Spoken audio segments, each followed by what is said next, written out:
What's going on, everyone? Thanks for tuning in to another episode of the Ducks Dish podcast. I'm your host, Max Torres, publisher and lead editor of Ducks Digest, covering the Oregon Ducks for Sports Illustrated on Fan Nation. It is Tuesday, January 25th, and we got a lot of stuff going on within Oregon sports right now. Later tonight, I'll be at the Colorado men's basketball game. And then we have women's basketball tomorrow. Both of those teams are playing some terrific basketball. Oregon hosted a bunch of recruits on campus over the weekend, combination of official and unofficial visitors, some of those which we're going to talk about in this episode of the podcast, or if you're watching along over on YouTube at Oregon Football Max Torres. Either way, appreciate you guys tuning in and appreciate the support as always. Make sure you go ahead and subscribe to the channel so that you don't miss any future videos, and lock in on the social media platforms, particularly my Twitter at mtorresports, that name right there on your screen. So let's get into the focus of today's video, and that is Oregon running back CJ Verdell declaring for the NFL draft, or more or less opting to stay in the NFL draft. You know, as an upperclassman, you're more or less kind of just automatically entered into the draft, is kind of the situation with Verdell. But he did announce that he was going to be moving on from Oregon now that he wants to go pro and test his talents there. So real quick, just want to read his farewell note to fans and the Oregon community, football program, etc. Just so you can kind of hear where he's coming from, and it's always nice to put the athlete's words out there, right? Because people are going to say what they want about an athlete's given decision, but want to start there with his words. He said in his note, "I want to start off by first acknowledging and thanking God. I know for a fact that none of this would be possible if it were not for his guidance, protection, and favor. Ever since I was a young buck, I have dreamed of this moment. Now that it has arrived, I have to say it feels surreal. There are not enough words to express my gratitude and love for each and every one of my coaches, teammates, trainers, tutors, family, friends, and supporters. You have all made such a tremendous impact, not only on my game, but my life. More specifically, I want to give a special shout out to everyone at the J-Quad, especially Miss Janine. I do not know what I would have done without all your help and guidance. The education and life skills that I have learned during my time at the University of Oregon are invaluable, and I will carry them with me forever. I would also like to shout out Chief and Stephanie. You both supported me during my lowest times and kept me on the field. Mom, Dad, and Zaria, I know thank you is not enough, and it won't make up for the long hours of standing in the cold and rain to watch me play, the long car rides to my games, the nosebleed seats at away games, and the countless hours of training in the garage. But thank you. You guys have been my number one support system, my foundation when all else seemed unsure. I love you all so much and promise to continue to make you proud on and off the field. The memories and friendships that I have made over these last 5 years are ones that I will cherish and carry with me for the rest of my life. With all this being said, I have decided to declare for the 2022 NFL Draft. From the bottom of my heart, thank you, Oregon. 7 out." So there you have it. CJ Verdell has officially wrapped up his college career at the University of Oregon. He's definitely going to go down as one of the great Oregon backs that we've seen come through the program. Go ahead and leave me a comment and let me know where you think CJ Verdell kind of ranks for your all-time backs at Oregon. You know, I got a lot of great names that have come through here. DeAnthony Thomas, LaMichael James, Royce Freeman, just a few that we can name. You know, Byron Marshall, excuse me. He was a wide receiver and a running back for the Ducks in his years here in Eugene. Byron Carwell is the guy we're certainly going to talk about plenty on this episode of the pod. But yeah, go ahead and let me know kind of what your thoughts are on Verdell's decision, and kind of what you thought about his career with the Ducks. Certainly going to be one to remember. You know, obviously his final season with the Ducks was cut short in 2021 when he suffered a season-ending injury against the Stanford Cardinal out in Palo Alto. Travis Dye ended up stepping in for him and really shouldering most of the rushing workload for the Ducks in the 2021 season. I think this is probably a good decision for Verdell, just to offer my 2 cents. You know, that's kind of why you guys are here, right? You know, Verdell was an awesome back at Oregon, definitely one of the tops in the Pac-12 and definitely on the West Coast. But he really did get unfortunately was battling the injury bug quite a bit. So, you know, if he did choose to come back for one more season, that would have been, another season with more tread on the tires, as the saying goes, right? So I think this move makes sense for him to go to the NFL and try to, cash in on on his draft stock, and a really solid college career, adding value on the ground as well, as a runner, but also catching passes through the air. I thought that was an area of his game that really progressed, and he made strides in during his time at Oregon. But wish CJ all the best. Got to cover him a couple times at press conferences this past season, and during my time in Eugene and covering this team when he was here. So all the best to CJ. But now we got to get into kind of the future of the running back position and where things look now, seeing that Travis Dye committed to USC to spend his final year of college eligibility after getting engaged and really going back home to play his last season of football. So with Verdell and Dye both, not going to be with the team here in 2022, we're seeing a little bit of uncertainty right now. And I think, not only that, you also look at the running back position where there have been a lot of headlines this offseason. Seven McGee saying he's going to enter the transfer portal, and then saying he talked to Coach Lanning and that he's going to be changing his mind. He's going to stay at Oregon. And then more or less the same thing with Sean Dollars, right? Entering and taking his name out of the portal a couple times. But those guys are both locked in. And then you have Trey Benson transferring to Florida State, where he'll join Micah Pittman.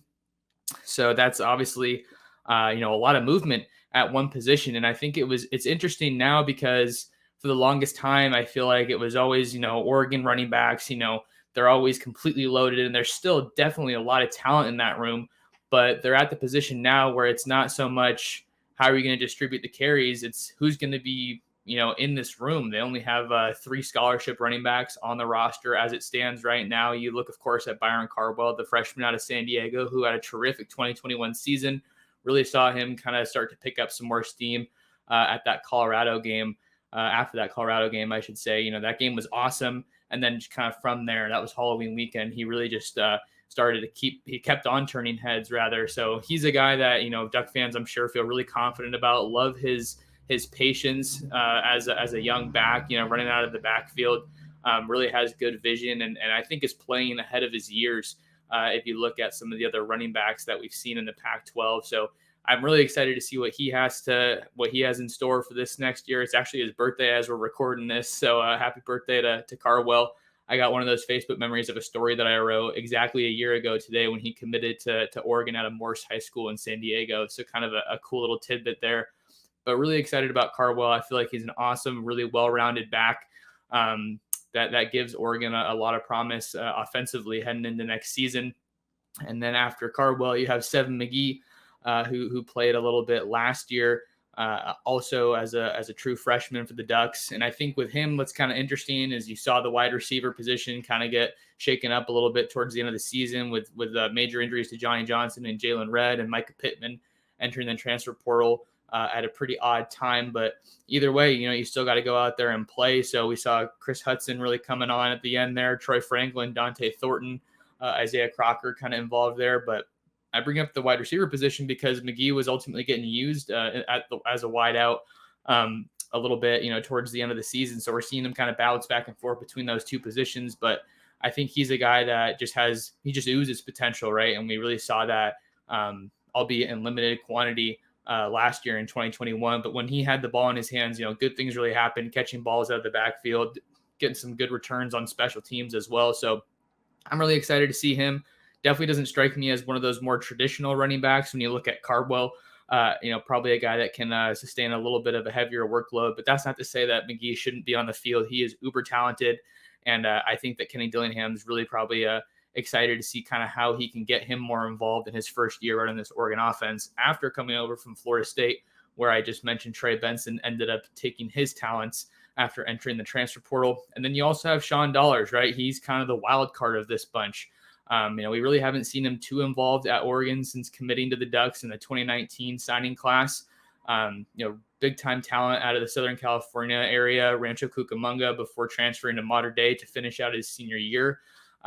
He has had one major injury that happened. I believe it was just before spring ball last year. And that injury was ultimately severe enough to keep him out for the entire 2021 season. So we really haven't seen a whole lot of him. We saw him during the 2020 season. Had some great flashes in that Pac-12 championship game against USC. I thought he was going to get more burn when CJ went down towards the end of that 2020 season, right? Particularly in the Fiesta Bowl. I'm surprised we didn't see more of him in the Fiesta Bowl. I was at that game in Arizona, and it was really ugly for the Ducks. Just not really being able to stop much from that Iowa State offense when the Ducks were on defense. And then things were just a mess offensively for them for a lot of that. It felt like every time they got momentum, there was a penalty or things just kind of got tripped up and the offense ultimately stalled. So I was surprised we didn't see Dollars more there. I think he really could have helped the Ducks out in that game particularly. But for him, I feel like he's got a really well-rounded skill set. Another guy that I'm excited about, but he's kind of one of the biggest question marks right now just because we haven't seen him playing on the field that much. But his dad was in Twitter Spaces the other day, talking about how he's just 1,000%. He's ready. He's all in. He's feeling great and he's ready to go. So, shout out to those Twitter Spaces and the Oregon community that's been running those. I know that they're getting a lot of traction, and it's cool to hop in there, talk every now and then, and kind of see where you Oregon fans are at as a fan base. So that's kind of what I wanted to talk about with some of those backs currently on the roster, and then talk about this big recruiting weekend and that they had last weekend, and the even bigger recruiting weekend that's shaping up, taking form this upcoming weekend, with it being the last weekend that the Ducks and every school can host recruits on campus ahead of that February signing day and another dead period. So just to talk about some of the guys that were here last weekend, I think the biggest name that kind of surprised a lot of people was Colorado running back transfer Jarek Broussard, originally out of the Dallas area. He is a big-time prospect who's obviously played some really good football since he came to the Pac-12. He was the 2020 Pac-12 Offensive Player of the Year, and he just balled out during that shortened COVID season. And the Buffs were playing some really good football, and we thought that they might even meet with Oregon in the Pac-12 championship. It was kind of looking like at one point that would be a real possibility. But things happened, and that COVID season was wild. So now you look at 2021, and the Buffs had a really rough year. Just had terrible offense, really bad offensive line. So made it kind of hard to see a great body of work from Broussard. But I think he's an awesome back that the Ducks are really considering right now after obviously getting him on campus. There's been some reports that he is headed to Michigan State for that final visit, but I haven't confirmed that myself. So just talking about some of the other reports that we're seeing and where he might ultimately end up taking that last visit before he I don't know when he's making this decision, but it looks like that's probably one of the last visits he's going to take. I believe he was on campus at TCU on Friday before he got to Eugene on Saturday. So you look at Michigan State, they obviously have former Colorado head coach Mel Tucker, who has a relationship with Broussard, I'm sure. So that's kind of where we're seeing some background there. I really liked what I saw from him at Colorado. He is a little bit of a smaller back at 5'9", 185. So I believe he's a little bit smaller than Travis Dye. And I think if I'm this staff, I'm kind of maybe looking at getting maybe a more of a traditional back, because we already talked about some of the styles that we have in the runners in the backfield for the Ducks now. But I mean, hey, if Jarek Broussard wants to play for the Ducks and I'm this staff, I don't think I'm turning him away by any means. And then I think another guy that we should talk about that was on campus last weekend is Georgia running back commit Jordan James. He's out of the Tennessee area. I'm going to see if I can get some highlights up here. So bear with me while I get this up on my end. There we go. So we got some highlights if you're watching over on YouTube. 2021 highlights, 5'10", 195 pounds. Just some more details on Jordan James. So he is out of Oakland High School in Murfreesboro, Tennessee. Committed to Georgia almost a year ago now. Late March of 2021. He's got a lot of big time offers. And he was on campus this past weekend for an official visit with the Ducks. So you can see that there's obviously some mutual interest there.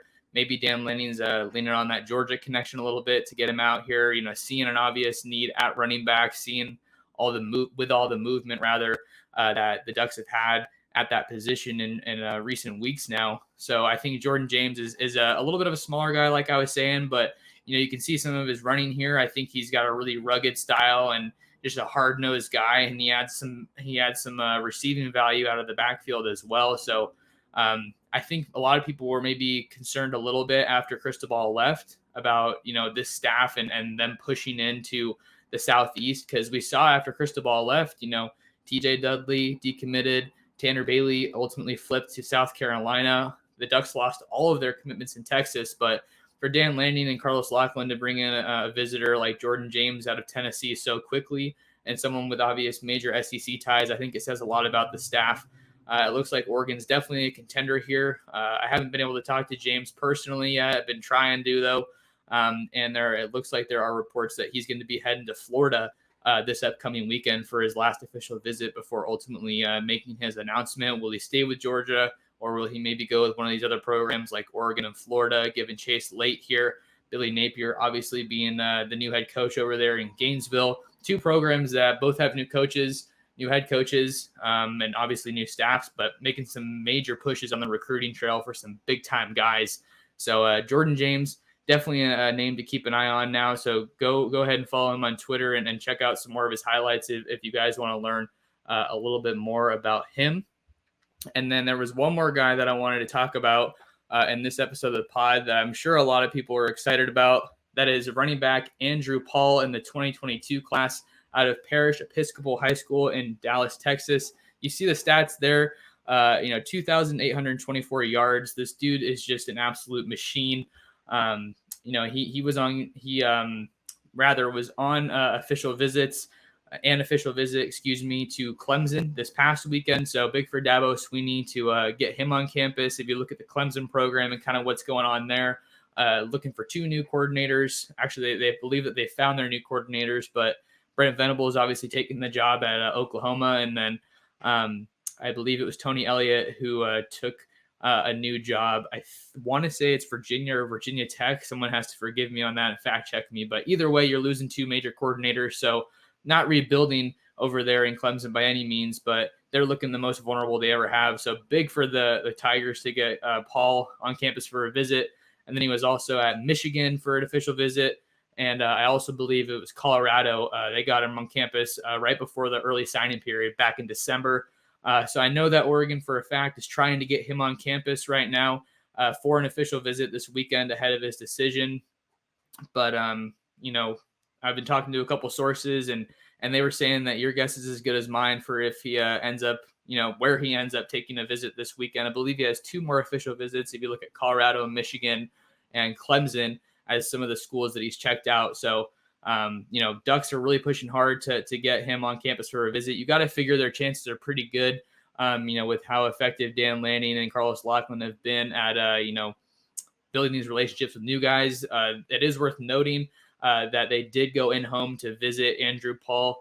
And, like I said, keep building that relationship. So I think that they got a great chance of getting him on campus for a visit.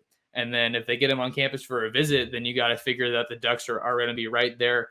With Clemson, he also got a Georgia offer. So that's kind of interesting to see that kind of transpire with, Jordan James being committed to Georgia and visiting the Ducks last week.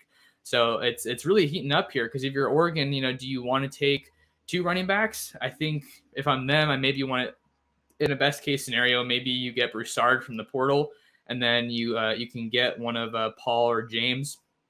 I really like Paul just because I think he's really, really well-rounded. I love his running style, very compact and technical. He's got that home run speed and explosion and patience, and he's really, really good moving laterally, changing direction. That's something you really want as a running back.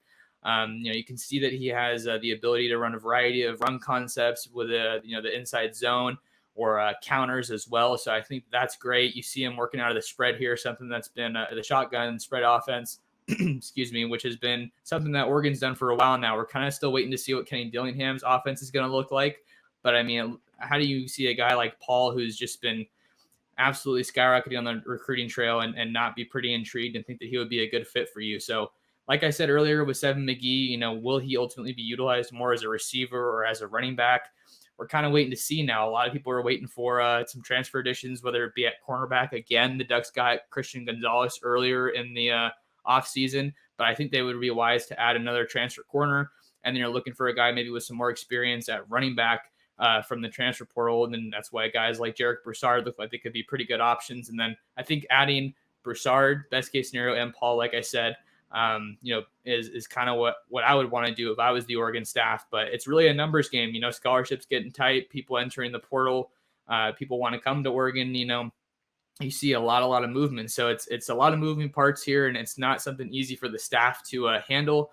But just goes to show you again why it's so important for the Ducks and this coaching staff to really have a great weekend when you host visitors this upcoming weekend. Tons of really big 2023 guys coming in to visit. I know Dave Yulee is coming. He's a former commit in that 2022 class for the Ducks out of Puyallup High School on the offensive line. You got to figure the Ducks could really use some offensive line help in the 2022 class, seeing that Michael Wooten was the only guy that they signed on offense, let alone the only offensive lineman during the early signing period. So Dave Yulee is a guy that looks like the Ducks are hosting for an official visit this weekend. He did visit Oregon previously, but with the new coaching staff in place, you are able to take another official visit to that school that had that coaching change. So Miami got him on campus, and he was at the Poly Bowl last week in Hawaii. So, big move for the Ducks to get him back on campus and hopefully, just refresh, say what this is why you're going to call this home. This is why you loved Oregon in the first place.